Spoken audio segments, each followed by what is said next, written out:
おはようございます。ミットです。ミットの部屋モーニングラジオへようこそ。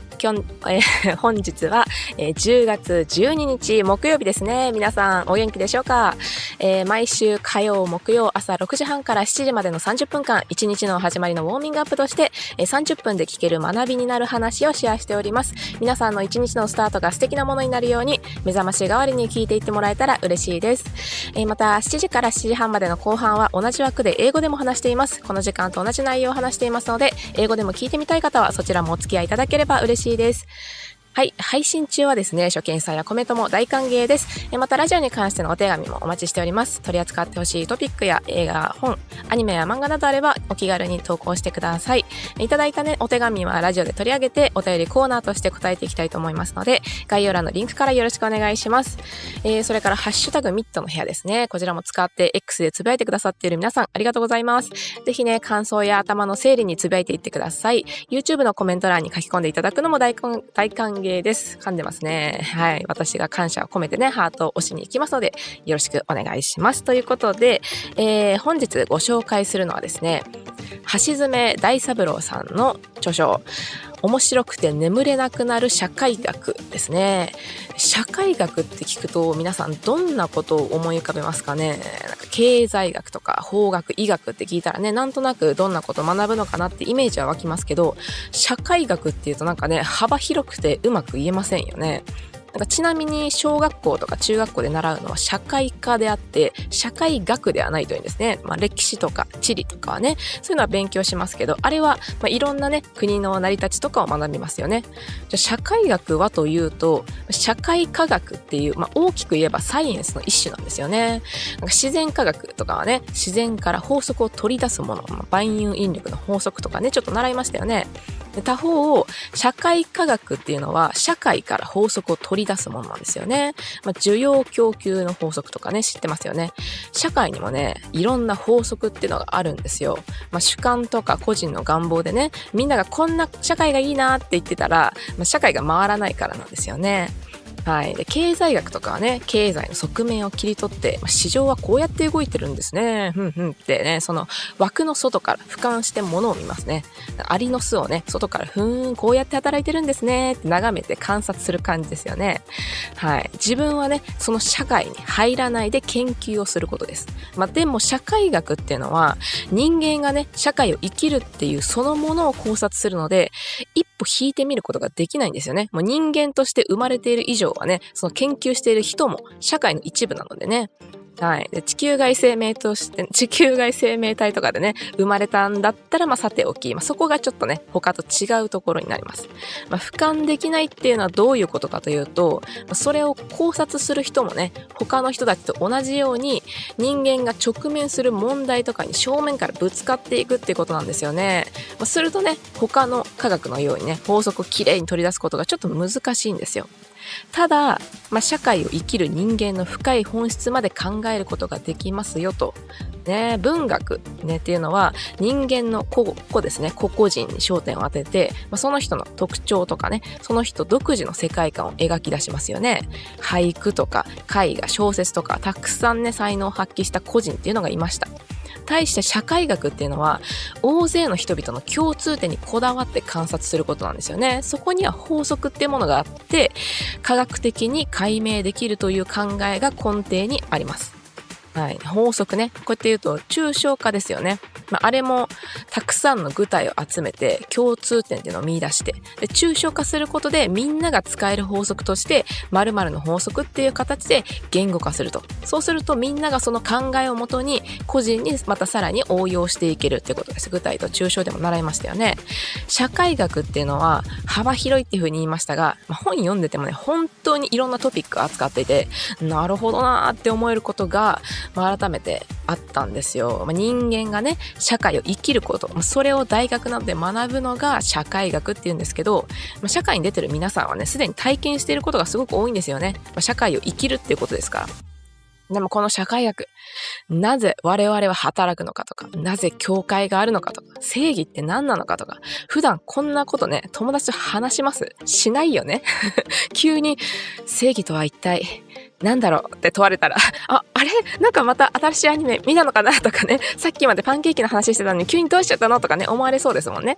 でも最近ね、いろいろとね、皆さんに私お伝えするために本を読んでて思いました。面白ってね、デスノートのね、リュウク人間って面白の気持ちがちょっと分かっちゃったんですよね。社会の仕組みっていう法則が見えるとね、なんか雑学得たなって思うかもしれませんが、さっきね言ったなぜ働くのかとか、なぜ家族だけではなく社会のコミュニティとつながる必要があるのかとか、そういうことが見えてくるんですよね。それってつまり私たちが生きるってことなんですよ。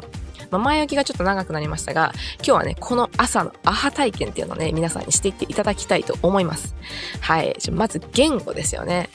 言語を操れるのは人間だけであるっていう話以前もしましたね。この言語と社会っていうのは切っても切れない関係にあります。言語がないともう社会は崩壊して動物と同じ群れっていうのに戻っちゃいますからね。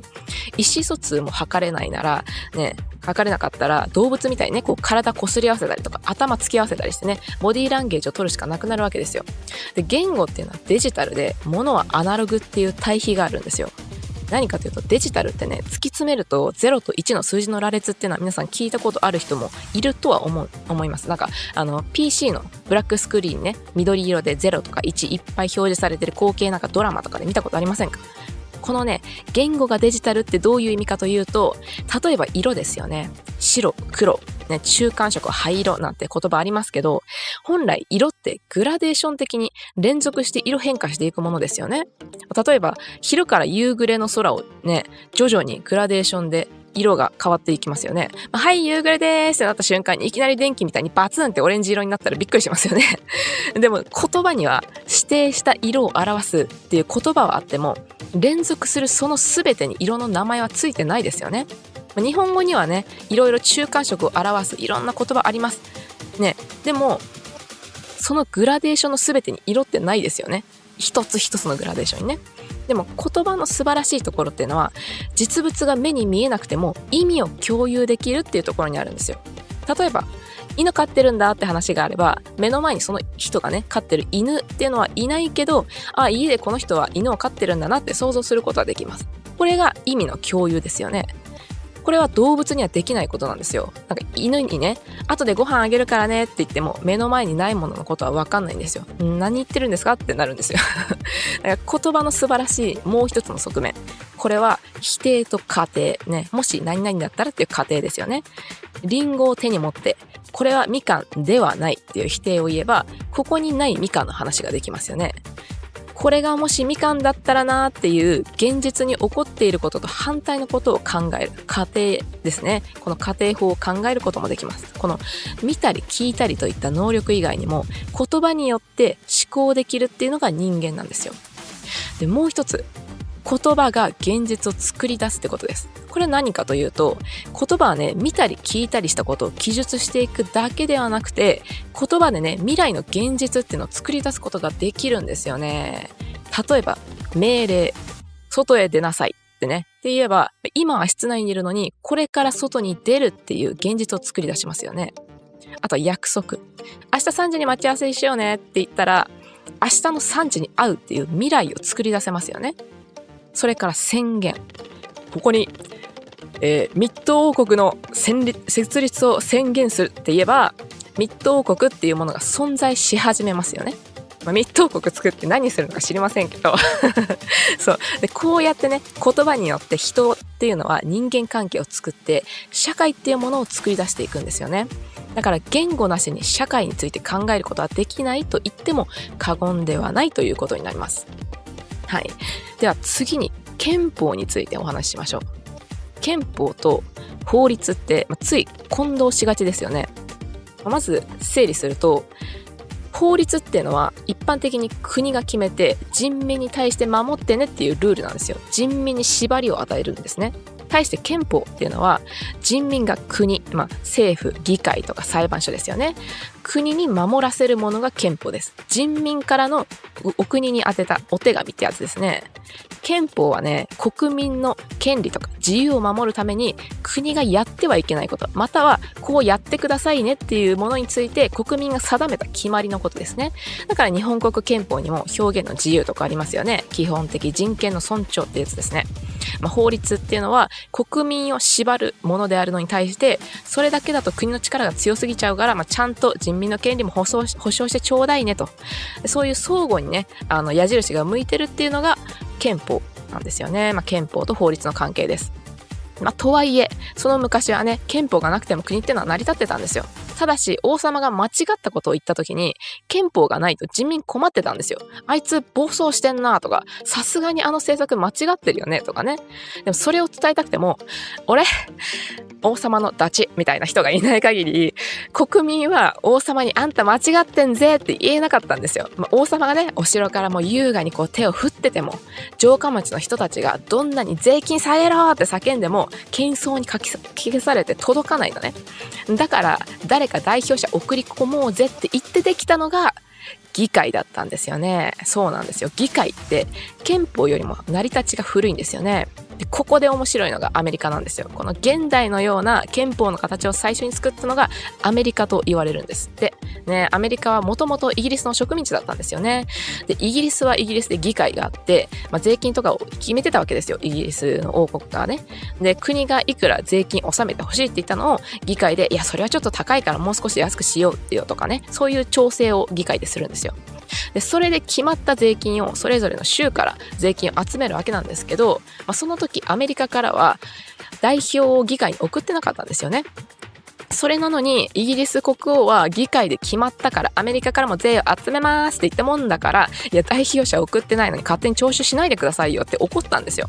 でも無視されて、はいうるさいです徴収しますって言われたもんだから、アメリカ人はブチ切れてイギリスの船にうわーって押し入ってね、お茶っ葉が入った箱をうりゃーって海にぶん投げたっていう事件が1773年のボストン茶会事件っていうんですよね。茶葉ぶん投げて事件っていうのがまたイギリスらしいというか、これが後のアメリカの独立運動の転機になったと言われてます。でそこで代表なければ課税なしっていうスローガンが掲げられたんですよね。税を集めるなら議会に代表を送って意見を述べさせてからにしろってことですよね。ということで、茶葉を投げられたイギリスと戦争が起こるわけなんですが、植民地であるアメリカは当然弱いんですよ。だから当時13の植民地だったアメリカは一致団結しないともうムキムキのお茶飲み大国のイギリスにね太刀打ちできなかったんですよね。というわけで13の植民地は州となって、俺たちでイギリス倒そうぜってアメリカ軍ってのを作ったんです。でこの州、イギリスでステートって言いますけど、つまり国ってことなんですよね。USA ね。で、The United States of America ですよね。でそれぞれの州が一つに団結して戦う。ここからね、USA ってできてるんですよね。そしてその代表が大統領というわけです。そしてね、やっとのことで戦争に勝ったので、もう王様ってものに辟易していたアメリカ人は憲法を作りました。でその最たる目的が国王の出現を阻止するってことですね。もう王様、アンチ王様。そうだってね、せっかく戦争までして勝ったのに、今度は代表にした大統領が国王になっちゃったら元も子もないんですよ。だからノー国王ってことで、みんな国王いらないだろ、そうだろっていう憲法を作ったわけですよ。だからアメリカの大統領って選挙で選ばれて任期がありますよね。国王みたいに家族が生まれたら息子が次期大統領みたいなことにはならないんですよね。その後作られた、各国の憲法っていうのは大体このアメリカの憲法をお手本に作られているのが多いんですよ。なぜアメリカだったのかというと、アメリカって他の国と違って一からできた国だったので、他の国よりも憲法を作りやすかったっていうのが挙げられますね。はい、あとキリスト教だったっていうのが多かったっていうのもあるんですけれども、そういうことです。はい。次にね、貨幣。お金についてのことですね。これもね、面白いんですよ。昔はね、物々交換って言ってね、物自体が財産ということで、物と物を交換していたんですよね。お互いが欲しいものと釣り合うものを交換しようねっていう感じね。でそんな中で人間がうまく分配しないとねって思ってたのが、女性だったんですよね。なぜかというと子供を産めるのが女性だけだからですよね。親ね、親族同士で子供を作ってはいけないっていう決まりは昔からあったんですよ。だから、隣の村とかある程度離れた人と結婚してました。その時にお互いの村の女性同士交換しましょうとかね、例えば3つ村があるんだったら時計回りに女性を送って結婚させようみたいなことがあったんですよ。あるいは、家事、これね、嫁の資源と書いて家事って読むんですけど、家事って言って経済的な財産ですね。例えば牛1頭とか、芋1山とかね、そういう財産と女性を交換したり、これってブライドプライスっていう風に英語では言いますけど、そういうものもあったんですよ。これはね、相場が決まってるので、そのお嫁さん1人につきこのぐらいの財産と交換ねって決まってたんですよね。さあ、物々交換ね、これが広がって経済が少しずつ拡張していくと、市場っていうものが作られますよね。するとね、米が余ってるから米と果物を交換したいなって思っても、相手はうちも米あるからまだそんなに欲しくないんだよねって、だから同じ米の量ではちょっと渡せないなみたいな感じになるんですよ。すると米が欲しい人をわざわざ探さないといけない。ちょっとね、効率が悪くなってくるんですよね。そこでみんなが欲しいって思える、交換するときに仲介する何かがあればいいなって思うんです。これが貨幣の成り立ちですよね。で、これが何になるかは場所によって違ったんですよ。例えば中国とかでは貝殻だったんですよね。要はね、丈夫で何度でも使えて持ち運びができるもの、そして貨幣という役割以外に特に使い道がない、そういうものが使われました。ちょっとね、概要欄にウィキペディア貼ってあるんでね、興味のある方は見てみてください。ホタテ貝みたいな貝じゃなくて、ちょっとね、巻き貝っぽいやつなんですよ。アクセサリーとかにね、使われてるやつような感じですね。さて、貨幣ができるといろんなものを売り買いできるようになって価値が定まって市場ができますね。でもその時はまだね、商品経済だったんですよ。これは貨幣と交換できる財産が存在する経済なんですよね。対して市場経済っていうものがあって、それは何かっていうと、全ての財産が商品になった交換経済っていうのを指します。全てです。昔はね、田んぼとか農地とかは、江戸時代売買禁止だったんですよ。農地が売れないと工場は建てられないし、武士は武士、農民は農民って決まってましたからね。今みたいに俺武士副業でアフィリエイトやってますとかできなかったんですよ。武士は副業禁止なんでね。はい。でも市場経済だと、この時はね、この市場経済だと、この土地は私のものですっていう登記ができる制度があったんですよ。ね、だからお金さえ積めば大体のものは買えるんです。土地、技術、資本、労働力とかね、それら全てを最適に組み合わせてより稼ごうっていう、そういう経済活動ができるように市場経済になっていったんです。これが資本主義なんですよね。これによって昔はお金なんてなくても生きていけたけど、人はこうしてね、お金なくしては生きられなくなったんですよ。でもお金っていつもちょっとだけ足りない気してますよね。なんか新しいアニメのグッズ出たとかね、欲しい、バイトして金稼ぐかとか、海外旅行行きたいから頑張って働こうとかね、みんな5兆円欲しいって言ってるくらいだから、みんなお金欲しいんですよ。でもどうしていつも足りないんだろうって思ったことあります？これがね、お金の仕組みだって言うんですよね。お金足りないって思うと頑張って働きますよね。どうやってお金捻出しようって。仕方ない、稼ぐかって。でもお金がいっぱいあったら幸せだけど、そしたら働かなくなりますよね。ファイヤーっていうね、早期リタイアね、ファイヤーしますって言って、まさにそれもそうなんですよ。お金があるからもう働くのやめますってやつですよね、ファイヤーって。でもし隣の農家もお金あるのでもう米作んなくていいやってなったらお米食べられなくなるし、配達員の人がね、お仕事辞めちゃったら荷物届かなくなりますよね。せっかくAmazonでポチったのに。コンビニ店員さんがいなくなったり夜中に買い物できなくなるんです。だからお金が少し足りない状況を作ることで世の中のネットワークを動かしているということですね。これがお金の本質です。面白いですよね。はい。じゃあ次はね、社会コミュニティですね。家族。昔はね、家族ってとっても大事な集団組織だったんですよ。経済とか社会保障、教育とかね。動物で言うと群れとは違って家族は家計を一つにして資源を分け合いますっていう集団だったんですよね。食事とか家とかあらゆるものを分け合ってますよね。教育も父親がしたりして、例えばね、その家が刀鍛冶の家だったら子供も刀鍛冶を継ぐみたいな形で親が子供の教育をしてました。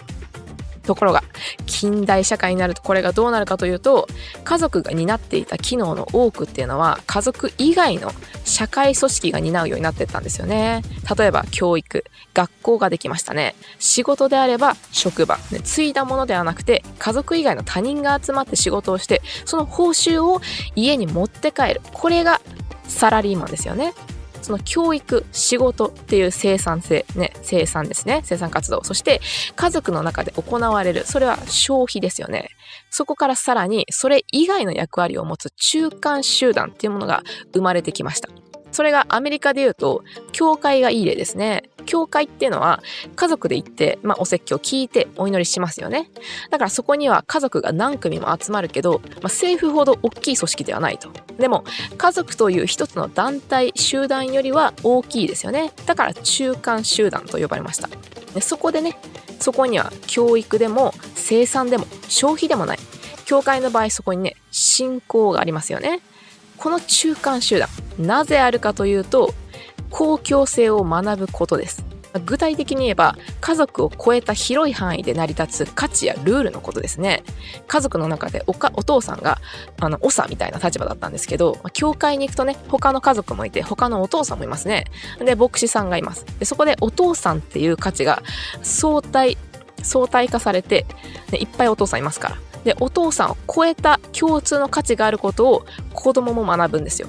で、これね、学校じゃダメなのっていうと、子供のように社会性を学んでない者同士が集まる場所なんですよね。そこって子供ばっかり集まるから。するとね、何が起こるかというと、ガキ大将とか出てきたり、いじめが起こるんですよね。でも教会のような場には様々な年齢の人がいて、社会性を学んだ人がいるから、その集団の中で家族を超えたみんなのルールがあるってことに気づくんですよ。バザーやりましょうとか、ボランティア活動しましょうとか、そういう社会活動っていうのは学校にはないものなんですよね。日本にはね、ちょっとそういう側面が薄いですけど、お祭りとかはね、社会活動に当たりますよね。じゃあ公共性を学ぶ必要がどうしてあるのかというと、家族の中だけだと特別扱いしてもらえますよね。あなたは私の子よとか、私の両親よとか。でも社会に出ると特別扱いはされないんですよ。だから中間集団っていうものをうまく使って、そのコミュニティに入って公共のルールや価値観っていうのを学ぶことで、人が成長する機会っていうのを持つんですよね。はい。では、正義とは何かについて話しましょうか。正義っていうのはね、外からやってきた正しさ。こういう風に本書では言ってます。例えばね、兄弟が喧嘩してたらお母さんがやってきて、お兄ちゃん昨日おもちゃ使ったんだから今日は弟に譲りなさいって言ったり、ずるい考え方では出したね、梨を均等に分ける例で言えば、大きさで喧嘩するならジュースにしてから分けましょうとね、そしたら文句ないよねって諭したりする。そうやって誰かが争っているところに第三者が来て、じゃあこうしましょうといったものに当事者たちが納得したら、その感覚が正義だと言うんですよね。社会での正義、典型的なものが裁判ですよね。正しさについての紛争を決着する仕組みが裁判です。裁判までいかなくとも、社会で出てくる争いごとに対して双方の言い訳を聞いて、これはこうでしょと決めるのが裁定を下すと言いますが、そういった意味では裁判も広い意味では裁定に含まれますね。でもその裁定に納得ができない場合もありますよね。この裁判の判決は間違ってるとか、正しい裁定はこうあるべきなのにっていう思いです。これもその人にとっては正義だと感じられるってことですよね。正義の特徴っていうのは具体的なものではなくて一般的なんですよ。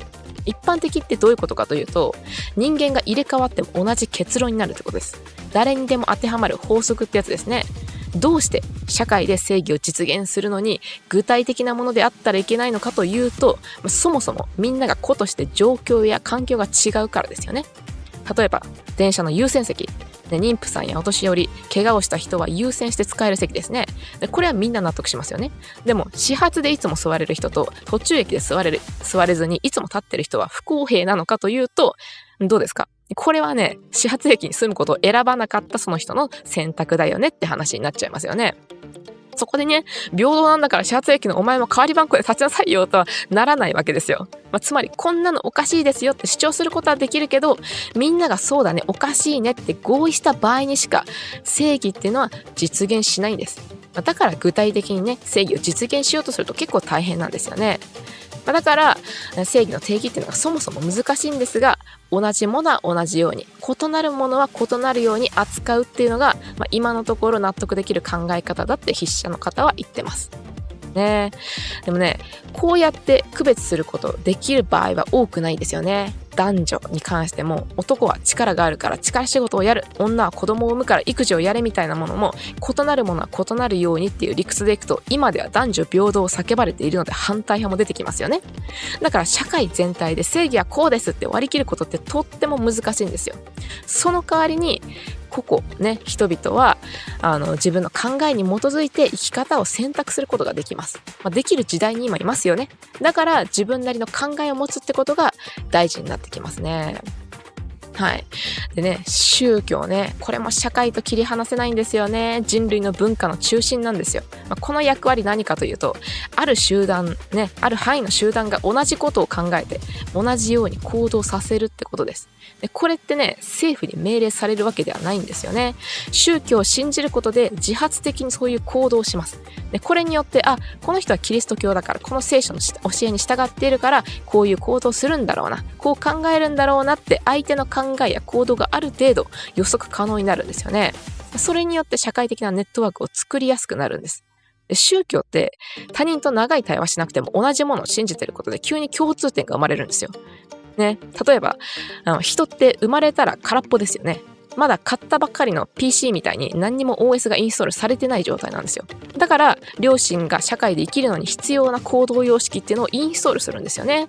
それが何かというと、みんなが共通して信じているもの、それの最たるものが宗教ですね。キリスト教ならキリスト教がインストールされるし、イスラム教ならイスラム教がインストールされて、その行動様式をするようになります。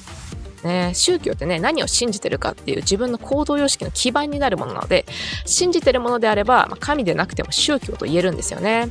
で、仏教、ゴータマさんが悟りを開くってものですけど、でもゴータマさん神ではなくて人間ですから、神じゃないんですよね。だから神を信じるってものが宗教の必要条件ではないんですよ。とはいえ神を信じる宗教の方が多いんですけど、仏教に関して言えば、人間であるゴータマが悟ったんだったら同じ人間である俺にもできるだろうっていう考えで仏教を信仰すると、修行をするっていうロジックなので、そこに神様は出てこないんですよね。神が出てこないのは他にも儒教とかもありますけれども、でもこうやってね、お話をすると宗教ってどれだけ人間の価値観を形成しているのかが分かりますよね。はい。じゃあ宗教以外に人を区別したものが他にもあったんですよ。それがカースト制度で聞いたことありますよね。インドにしかない特別な仕組みです。カースト制って人を4つの階級に分けたものなんですよね。バラモン、クシャトリア、バイシャ、シュードラ、なんか思い出してきた人もいると思います。まずカースト制度はどんなものかっていうと、第一に全ての人間が4つのどれかに入る。第二に4つの区分には序列がある、ね、上位階級は尊敬されるけど下位になると社会的評価が低いってやつですよ。で、第3に異なるカーストの人同士は交流しない。例えば食事は一緒にしないとか、親しく口を聞かないとかですね。なので自動的には結婚っていうのは同じカースト内で行われて、生まれた子供ね、その子供もそのカーストになります。第4に職業が限定されます。バラモンは宗教家、クシャトリアは政治や軍事、バイシャはビジネスや生産活動、シュードラはそれ以外のサービス業とかですね。もっと細かく分かれてるんですけど、ざっくり言うとこんな感じです。で、そもそもなんでカースト制って始まったのって話なんですけど、これはね、アーリア人がインドに攻めてきたっていうのは聞いたことあると思うんですよ。アーリア人はもともとね、ペルシャの北側あたりに住んでたらしいんですけど、ギリシャとかヨーロッパの方にも進出したんです。で、その中でインドの方に来たアーリア人がもともとインドにいた先住民族を支配するために、自分たちはバラモン、クシャトリアとして宗教や政治、軍事を取り締まるので、あなたたち先住民族は生産活動やサービス業をやりなさいねって割り当てた、これが起源だと言われています。カースト制度ってなんでインドにしかないと思います？こういうヒエラルキー構造って他にも起こり得そうなもんですよね。そうなんですよ。他の地域にあったのは奴隷制度だったんですよね。人間が人間のを物のように所有するってことです。ただ奴隷制度がなくなったのは持続性がなかったからなんですね。というのも、人間の幸福の基礎を作るのって家族と財産ですね。奴隷には私有財産ってものがないし、ということは奴隷に家族が生まれれば、主人の都合で家族がバラバラに売り飛ばされるなんて可能性もあるわけです。なので人権がない奴隷制っていうのは、人間が社会的に幸福を得るっていう点で矛盾しているのでなくなっちゃったんですよね。対してカースト制に奴隷はありません。カーストってのは身分であって、所有したりされたりする関係ではないからですよね。そして誰でも結婚できるし、失業がない。みんな職業割り当てられてますから。で、別のカーストの人がね、政治やりたいっていうのはさすがにできないんですけど、選べない代わりに失業もないってことです。つまり人間の幸福の基礎を奪っているわけではないんですよね。身分の差はあれど。だから奴隷制度に比べて持続可能性があって、そしてヒンドゥー教とかバラモン教と密接な関係があるので、要はうまくいきすぎちゃったっていうことなんですよね。で、カーストが残り続けた理由の一つに輪廻転生っていうのがあります。皆さんご存知ですね。生まれ変わったら新たな生を得られる。でも何に生まれ変わるかは今の行いによって決まる。だから上のカーストにいる人は前世で徳を積んだんだとか、今低いカーストにいる人は前世悪いことをしたのかもしれないと、そう信じられてます。であれば今低い身分にいる人もよし来世のために頑張ろうってね、一生送るわけですよ。すると究極的に輪廻転生を信じれば皆平等であるっていう考えに行き着くんですよね。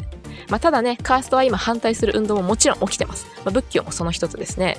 でもまだそのカーストが色濃く残ってる地域があるっていうのも事実ってことですよね。はいね、今日ねこの本たくさんいろんなこと書いてるんですよ。他にもで、どれも本当にはーってうなずくものばっかりだったんですよね。何より中高生に向けて書かれてるのでめちゃくちゃ読みやすくて噛み砕かれてますね。幸福とか死とかね、我々が生きる上で必ず考えたことがあるような話です。今日このお話でね、アハ体験された方はぜひ、社会学の一歩として本を読んでみてもらえたらと思います。あなたの視野と興味をもっと広げる世界がそこにはありますということでした。はい、いかがでしたでしょうか。この後7時からちょっと過ぎましたが、英語でお送りします。日本語と同じことを話しますので、興味のある方はリスニングの勉強でもいいですし、あるいは BGM としてお付き合いください。よければチャンネル登録、高評価ポチッと押していただけると嬉しいです。では皆さん、本日も良い一日をお過ごしください。バイバイ。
Good morning, everyone. It's Mit here. Welcome to Mit's Morning Radio in English version. It's October 20th, Thursday morning here in Japan.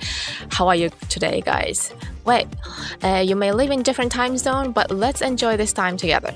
Every Tuesday and Thursday morning from 7 a.m. to 7:30, I share 30 minutes learning story as a warm-up and hope you can listen to this as your morning alarm to kickstart your day on a bright note. Oh, and earlier from 6:30 to 7 a.m. of the first half, we have in Japanese version in the same slot. So if you're also interested in listening to this radio in Japanese version, it's more than welcome for you to stay tuned from 6:30. And I also welcome newcomers and comments during the live streaming and of course the message from the listeners. If you have any topics you would like to discuss, and please feel free to share. And the message box is linked in the description down below, and I will answer your messages in the future live streaming. And thank you for those who using hashtag posting on X and commenting on YouTube. So I've read all of your posts using the hashtag, so feel free to use the hashtag. Of course, the commenting on YouTube is also much appreciated. Then I will surely give you a like on your post. Alright, well, today I'm going to introduce you the book called A Sociology for Fascinating It Keeps You Awake by Daisaburo Hashizume. When you hear the term sociology, what comes to your mind? If you heard economics like law or medicine, you might have a vague idea of what's being studied in those fields. But sociology seems broader, right? And it's challenging to define. So just to clarify, what we learn in elementary and middle school is social studies, not sociology. We do study like history, geography, and understand the origin of different countries. So what is sociology? In essence, it's a type of social science. Yes, it's a science, the natural science extract law from nature like Newton's law from universal gravitation, for example. On the other hand, social science extract laws from society like the law of supply and demand. So society also has its law. And if everyone simply express their desire and preferences based on their subjective views, society wouldn't function effectively, right? So, economics, for instance, like look at the economic aspect, like observing the market from an outside perspective. It's like looking at the ant's nest from afar, like examining how it works. Like researchers don't become part of the society they study, right? So, however, sociology explores the way people live within society, and that's a critical distinction. So when you're born as a human, you're inherently part of a society. Unless, of course, you were born as an extraterrestrial being, but that's a different story.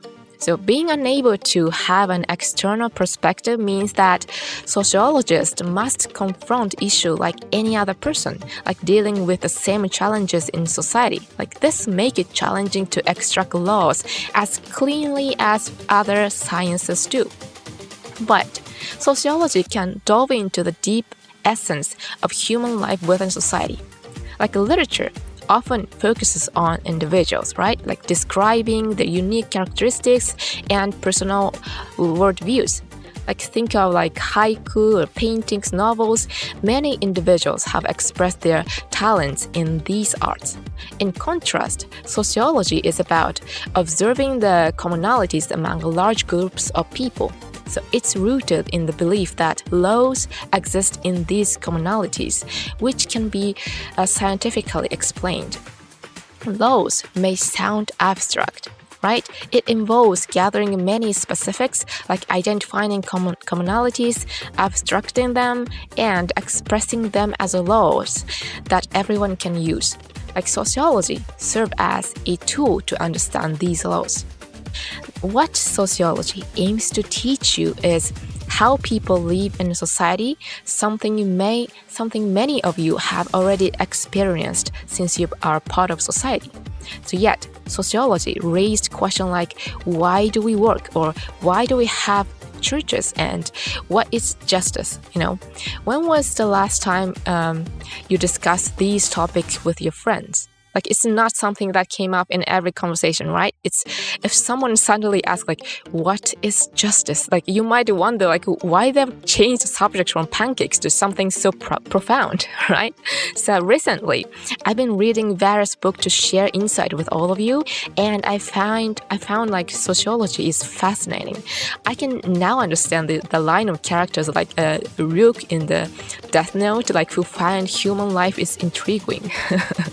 So, understanding the mechanics of society, the laws in that govern it, might make you feel like you've gained some trivia. But when you start grasping why we work and why we need to connect with the community beyond our families, you begin to see what it means to be alive. Now, let me guide you through an aha experience in this morning. Alright, so first is language. Only human can wield language. We've talked about it before. So language and society have an inseparable relationship. Without language, society would crumble into a group similar to animals, as a communication would be impossible. So without language, we would have to resort to physical interactions like animals rubbing against each other or headbutting, relying on body language because we couldn't measure or convey intent. So language is digital, and there's a contrast with a long analog concept. So when we say digital as its core, it's a sequence of 0 and 1s. Some of you might have seen this, when a computer black screen displays lots of green 0 and 1s, as depicted in TV shows and dramas.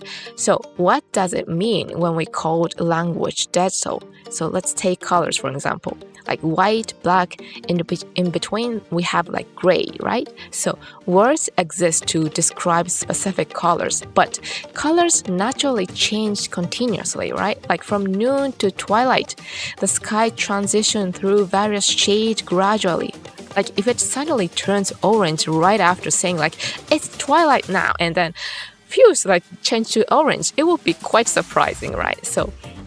But when it comes to words, even though we have specific terms of certain colors, not every possible shade in a continuous gradient has a name, right? While like Japanese, for example, has many words of like intermediate colors, it doesn't cover every shade in the spectrum.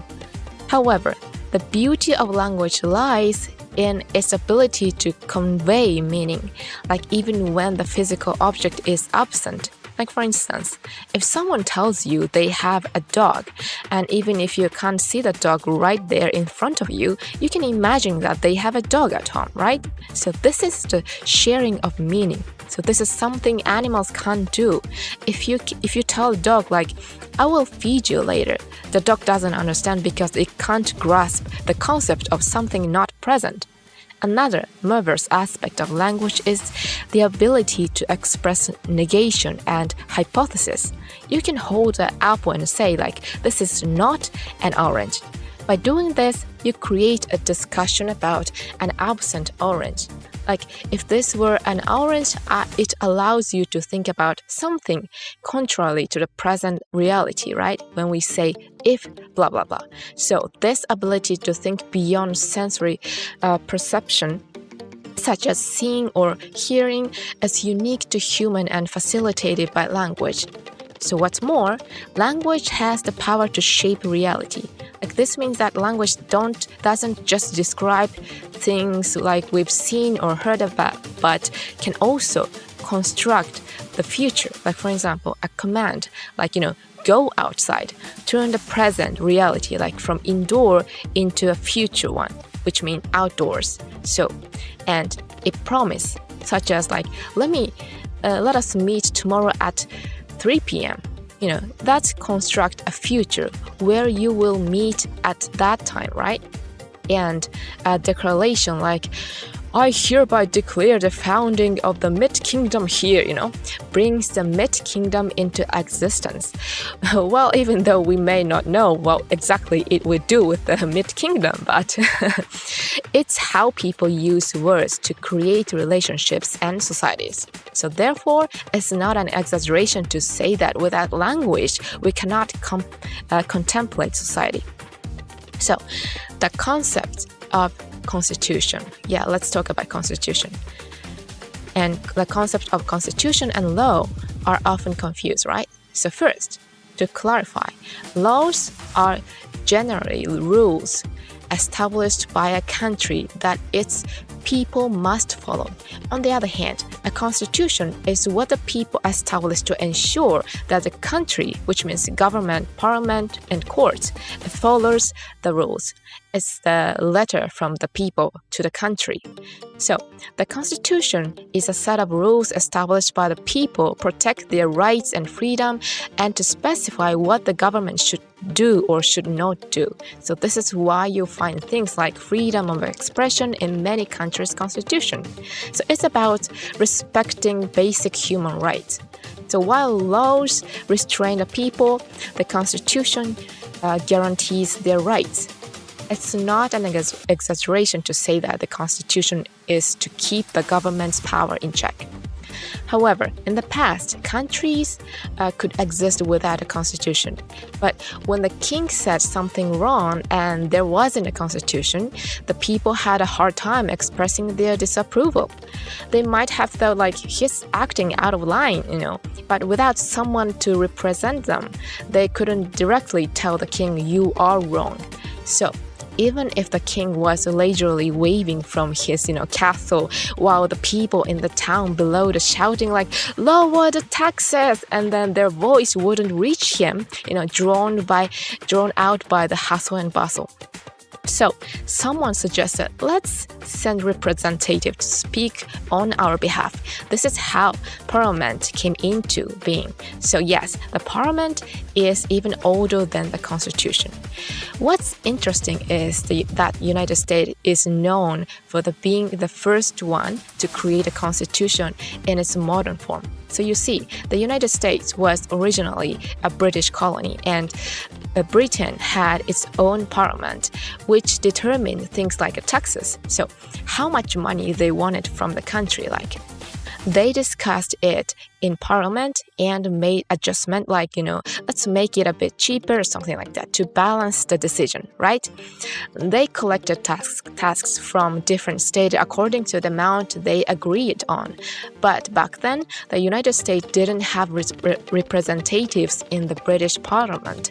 Even so, the British king said, the decision is made in parliament, so we will collect the taxes from America too, even though there were no representatives sent from America. So this angered the American people, who responded by raiding British ships and throwing boxes of tea into the sea. Is the Boston Tea Party of 1773. So this event is said to be a turning point in the American independence movement. So there, the slogan, "No taxation without representation," was raised. If you want to collect taxes, you should have representatives in parliament to voice their opinion first. That's why the Americans decided we don't need a king and we don't want a king, right? And then create a constitution. So they would already gone to the trouble of fighting a war, and now they didn't want the president they elected to become a king and ruin everything. So no king. That's how they made a constitution. As a result, the United States had elected presidents and they have term limits. So that way, it's not like the president's son will be the next one. It prevents a scenario where the president's family takes over. So this system was adopted by various other countries when creating their own constitutions. So why the United States? Well, because it was a brand new country and it was easier for them to establish a constitution compared to old nations. Alright, so let's talk about money. It's about currency, isn't it? So it's quite fascinating topic too. In the old days, people engaged in a barter, which means exchanging goods for goods. So it was a matter of swapping what they had for, what they wanted to with each other. So within this system, it was women who realized the importance of efficient distribution. So why, you might ask? Because the women are the ones who can bear children. So there were long-standing rules against closer relatives having children together. So therefore, people often married individuals from neighboring villages or somewhat farther away. This led to the exchange of women between different villages, or in the case of 3 villages, women would be sent clockwise to facilitate marriages. So there was also something called bride price, where economic assets like single cows or heap of sweet potatoes were exchanged along with the woman. So it's referred to as a bride price, right? And it was a fixed exchange rate for such asset per bride. So as the practice of barter expanded and economics gradually began to function, markets were established. So markets allowed for surplus commodities to be traded, which then lead to the standardized values and the creation of marketplace. However, this was still a system of commodity economy where economic asset could be exchanged for money. In contrast, a market economy refers to an exchange economy where all assets become commodities. In the past, land like rice paddies was prohibited from being sold during the Edo period in Japan. It was understood that samurai would remain samurai and farmer would remain farmers. So there was no room for activities like I am a samurai and I do affiliate marketing on the side. It was forbidden for samurai to have side jobs. However, in a market economy, there is a system of registration where you can say this is mine. So consequently, money can buy almost anything. Land, technology, capital, labor, you name it. So you can optimize these resources for maximum profit. This is what we call capitalism. This shift made it so people couldn't get by without money, unlike the past when you could live without it. Still, don't you feel like there's never enough money? Yeah, like new anime emerges out and you want it, right? So you think like, I need to work to and earn some money to buy merch. Or maybe you want to go on a trip abroad and you decide to work hard for it. We all say things like, I want to win a lottery, because we all want more money. But have you ever wondered why it feels like there's never enough money? That's the way money works. When you feel like you don't have enough money, then you work harder. You think like, I have no choice but to earn more. But if you have a lot of money, you would be happy, right? In that case, you might not work anymore. You would say, I'm retiring, right? So it's just like that. If the neighbor whose farmer has a lot of money, then they might think they don't need to grow rice anymore. Then you wouldn't have rice to eat. And if delivery workers quit their jobs, your Amazon packages wouldn't arrive. If convenience store clerk disappeared, you wouldn't be able to shop late at night. So, creating a situation where money is slightly scarce drives the networks of the world. This is the essence of money. It is quite interesting, isn't it? So, and we talk about the society and social communication, which is family. So, in the past, families were essential social groups. Like they played a significant role in matters like related to the economy, like social security, education, and more. Like unlike animal herds, families were a group that combined their household finances and shared resources. So this included everything from meals to housing and everything in between. Education was also a family affair, with father taking the lead. For instance, if a family was in the business of forging swords, the children would typically follow their parents' footsteps, like learning their craft from their fathers. However, in modern society, many of the functions once performed by families shift to other social organizations outside the family. For example, school emerged as an institution for education. Like work was done in office or factories, where individuals not from the same family gathered to work, like earning wages they brought back home. This gave rise to the concept of the office worker. So this, division of education, production in workplace, and consumption within the family led to the creation of intermediate group, or what we called intermediate communities. So an excellent example is the United States in the church. Like families go to church to listen to sermons and pray. Families come together there, but churches aren't as extensive as the government. Yet, they are larger than individual families. So they serve as, intermediate communities, and in the case of the church, they provide a place of for faith. So the existence of these intermediate communities serve the purpose of learning about the public good. So in concrete terms, this means understanding values and rules that go beyond the family unit. While a father may be a head of a family at church, there are other families, other fathers, and a pastor. So here, the value of a father is relativized, and children learn that there are common values beyond their own father. So one might wonder why this can be accomplished in schools. Well, when children who haven't learned social behavior are put together, you often end up facing with a leader of a pack or bullying. However, a church-like setting with individuals of various ages who have learned social behavior allows children to recognize that there are shared rules beyond their own family, things like organizing a bazaar or engaging in volunteer work. Such social activities are things that schools typically lack. So why is it necessary to learn about the public good. When you're within a family, you receive special treatment. You are someone's child, someone's parents, and so on.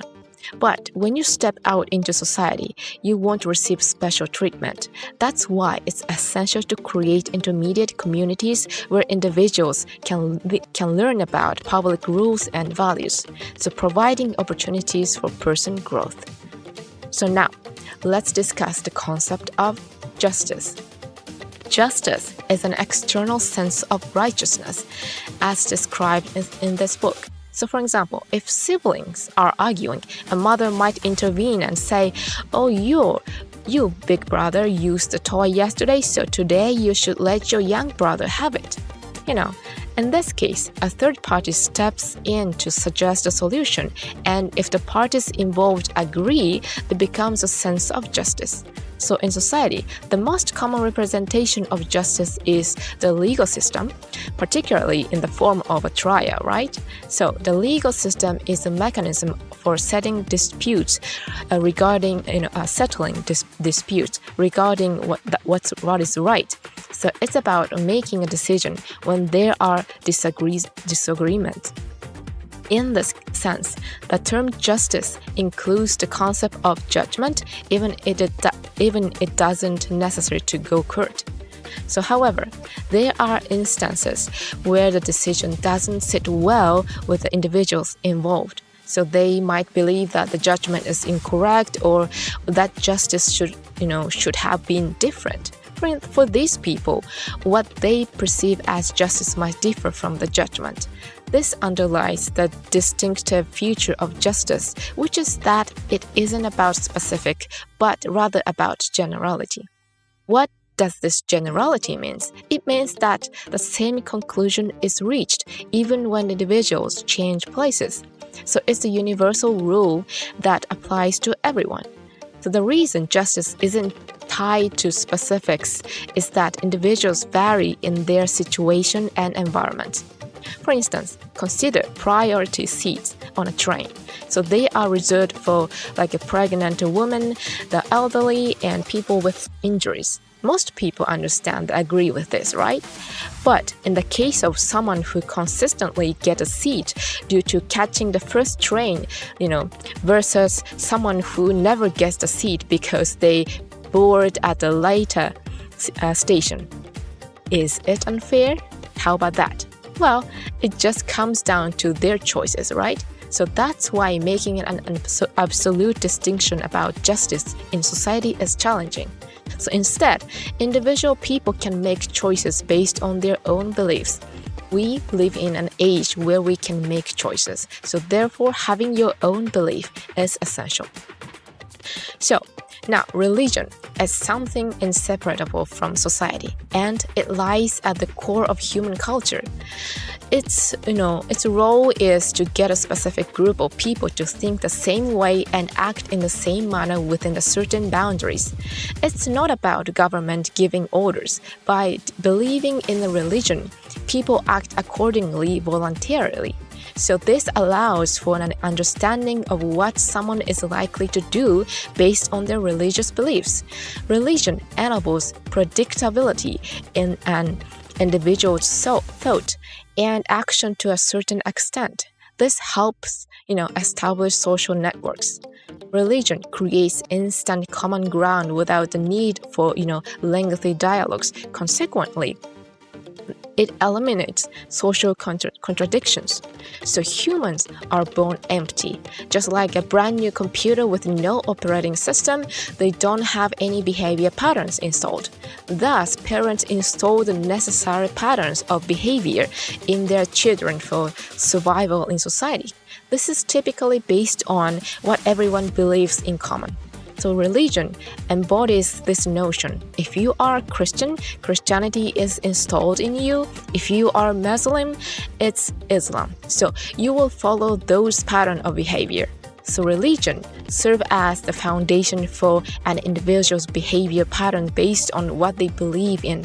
So therefore, even if it doesn't involve a god, it can still be considered a religion. So like Buddhism, for example, focus on Siddhartha, the Enlightenment, who was a human and not a god. So it's a religion, that doesn't involve a god. But like in practice, religion involves gods are more common. Regarding like Buddhism, it's a logic that suggests that if a human like a Siddhartha achieved the enlightenment, then you, a human, can achieve it too. So you can pursue this path which involves practice, and therefore no deity is required. So now you would notice how much religion shapes human values. Well, besides religion, there are other factors that has distinguished people from one another. Is the caste system. You have probably heard of it. It's a unique system found only in India. So the caste system classified people into 4 main categories, like Brahmins, like Kshatriyas, Vaishyas, and Shudras. Some of you may remember this. So first, let's understand what the caste system is. So first, every individual is categorized into one of these 4 groups. And second, within these categories, there are hierarchy. Higher castes are respected, but as you go down the hierarchy, your social standing decreases. Third, people from different castes do not interact. They don't share meals or have close social relationships. Consequently, marriages often occur within the same caste, and children inherit their caste. And lastly, there are occupational restrictions. Like Brahmins perform religious duties, Kshatriyas handle political and military matters, Vaishyas are involved in business and production, and Shudras engage in other services. There's actually more jobs within these categories, but that's the general idea. But why did the caste system originate? So you might have heard that it began when the Aryans invaded India. The Aryans initially resided in the region north of Persia, but later expanded their influence to areas like Greece and parts of Europe. When the Aryans came into India, they sought to establish their dominance over the indigenous population. So they assigned themselves roles as Brahmins and Kshatriyas to regulate religion and political and marital affairs, while they allocated roles in production and service to the indigenous people. So this is believed to be the system origin. So you might wonder why the caste system is unique to India. After all, hierarchical structures like this could exist elsewhere. Indeed, in other regions, there was systems like slavery. So this involves one person owing another person, treating them like property. However, slavery disappears because it wasn't sustainable. The foundation of human happiness is family and property.